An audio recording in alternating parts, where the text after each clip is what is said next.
Subnautica entered the scene as a playable pre-alpha, which was presented at PAX East 2014 as a 5-minute playable demo. Later that year, it was released as an early access title, an underwater exploration, crafting, and survival game set on an alien planet. Over the next 4 years, they added features to the game to improve quality of gameplay, quality of life, exploration, crafting, and overhauled the story. Then in 2018, they officially released the game in all its spit-shine, new game smell and glory. So 7-ish years after this development started, what sort of game do we have? Oh no, it's Backdraft. Yes. Whoa!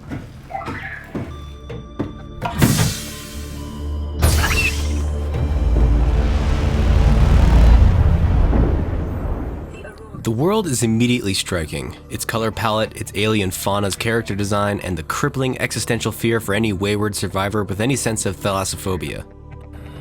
Huh? Ah!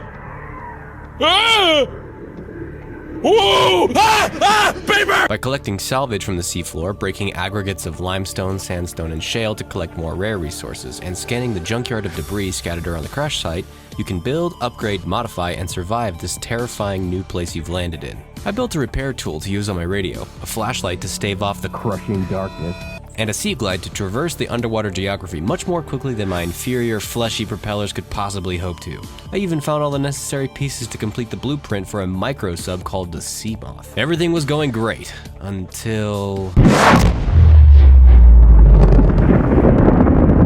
Then I got this radio transmission from one of the other lifeboats who survived the atmospheric flames of perdition. Land pre-recorded distress call. This is Officer Keenan, Light Pod 19. The captain is gone. I have assumed command. The last thing the captain did was give me coordinates for dry land. We regrouped 1.5 kilometers southwest of the crash site. Stay together and good luck. Hope. Maybe I'm not alone on this strange world. Oh, well, never mind then, I guess. I guess it's time to go look into building a fortified base. And the Sea Moth?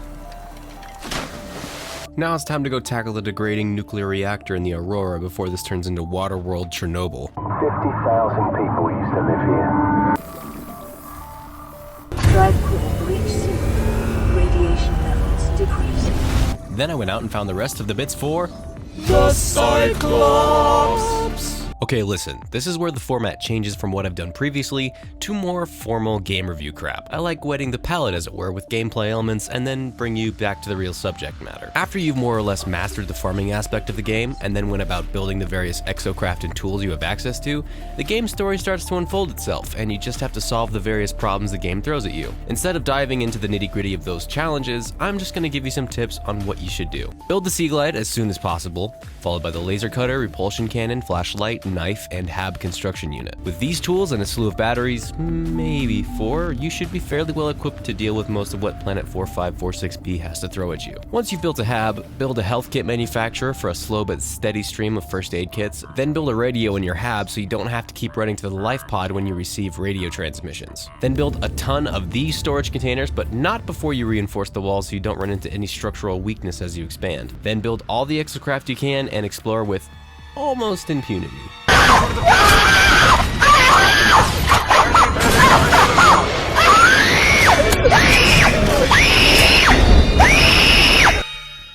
There are actually some side quests to explore in this game, although they unfold pretty much the same way as every other objective that pops up in this game. Occasionally when you find a radio transmission or find a data tablet, a map marker or object will pop up. You go to, do a little looking around, and once you've found the data pad or a crafting blueprint, you're pretty much done. That being said, there is a lot you can ignore and still beat this game. My last note on the story is related to your means of escaping the planet. The Neptune rocket you use to escape is part of the blueprint you can download aboard the crashed Aurora. But in order to complete the rocket, you need to make ion batteries, which need alien manufactured ion cubes to be completed. This leads me to 2 possible conclusions. 1, Altera Corp knew about the aliens and the ion cubes they made way before you crashed on planet 4546b, or 2, they designed this rocket with intentionally weak batteries to screw any wayward survivor who might have had to use them unless they were blessed enough to land on a planet with previously undiscovered energy storage solution that far outclasses the best human discovered counterpart.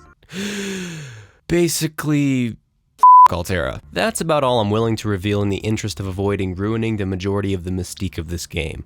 So let's move on to my impressions and critiques. Let me be as absolute and honest as possible. This game is amazing. Even though it's not a super long game and the story isn't particularly dynamic or choice-based, and once you get past the first 4 or 5 hours of gameplay, you're pretty well set for the rest of the game. Let's go to the old tried and true pros cons list. Pros: new intellectual property, variety, and details. Since Subnautica came out as a new intellectual property, not building on previous works, they had the opportunity to build out their universe only loosely based on the reality we all experience. This means the technology, social structures, corporate structures, fauna, and flora could all be built with reasonable believability. This detail makes the world and story just that much more immersive. Fauna and flora. The fauna, the wildlife, and the flora, the plants and whatnot, are an obvious standout for this game. They are strange, wonderful, terrifying, beautiful, mysterious creatures that inhabit this odd alien seascape, giving it the life, death, fear, and joy that makes or breaks a game world. As an aficionado of real-world oceans and seas, I really enjoyed this extraordinarily bioluminescent game. I'm mildly thalassophobic, mostly if the water's extremely cloudy or if it's dark. That doesn't stop me, however, from diving, swimming, going across large bodies of water, or looking at footage from pictures underwater. This intrigue carries over into Subnautica, driving me onwards to discover all the game world offers. Story. The story may not be choice-based, and told mostly through the discovery of datapads and data terminals, but I don't feel like that ultimately detracts from the enjoyability. By having this particular method of storytelling, it adds to the disconcerting solitude this ocean world generates. The music. If you watched my previous game reviews, you know that music is a huge element of games for me. Subnautica's music is pretty sparse. There isn't music constantly playing, which gives the player room to breathe and just focus on the essential parts of surviving. However, when you enter a new area, deep water, or are being attacked, the kick-ass music enhances the experience to no end.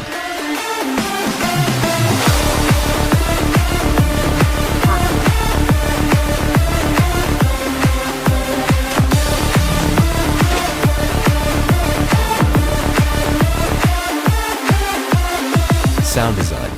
The sound design in this game is really damn good. The interaction sound effects are extremely satisfying when you're interacting with just about anything.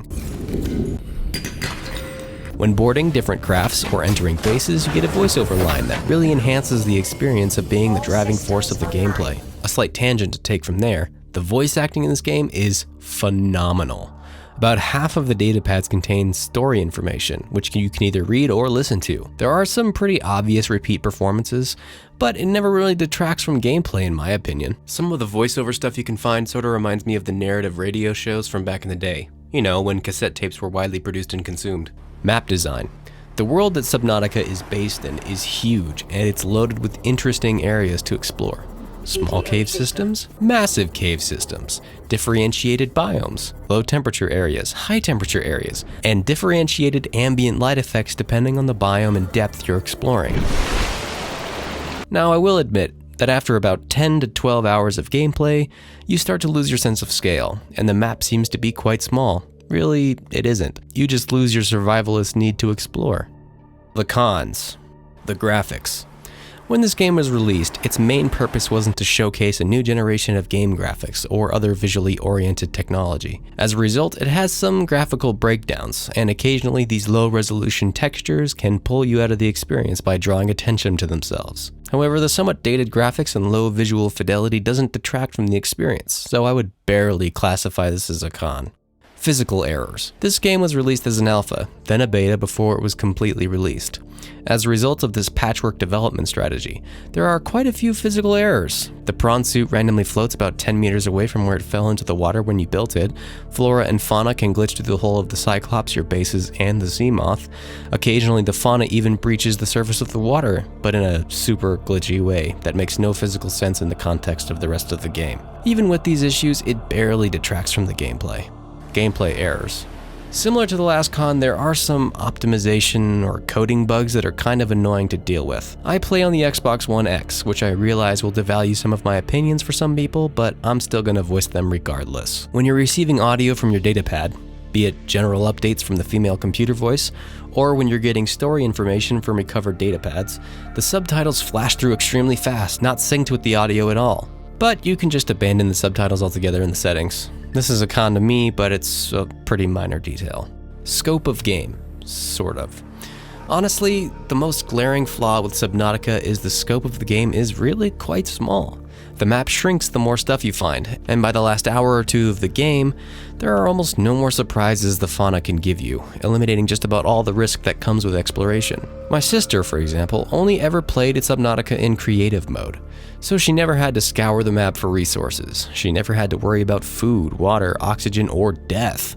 And getting to the story's end was a trivial matter. How much of the substance of the game was removed for the sake of security? After you complete the Degassi B-plot, find all the lifeboats, build a sea moth, prawn, and cyclops, there's only really one more thing you can do. Finish the game. There isn't a courier showing up to tell you he has a message for you, there isn't another region of the sea to explore, and there's very little in the way of replayability material to pull solo players like me back to this game. Now before we reach the final wrap-up of this video, I just want to give you my boiled down recommendation. Play this game. I know I just announced the replayability and pointed out its flaws, but playing this game for the first time is such an experience, well worth the time you sink into playing it. After playing through the game multiple times, finding the same things over and over, vibing to the dope music, and defying death at every turn, I fondly look back on the memories of this beautiful game. I know that Subnautica Below Zero is a thing, and maybe I'll make a video about it at some point. I'm gonna rank this game at number 2 on my current best games ever list. It bumps Dishonored 1's DLC down to 3rd place, but honestly, I think Subnautica outranks it. Now if you'll excuse me, I'm gonna go put on my mask and goggles, release my cuttlefish, and look for Atlantis.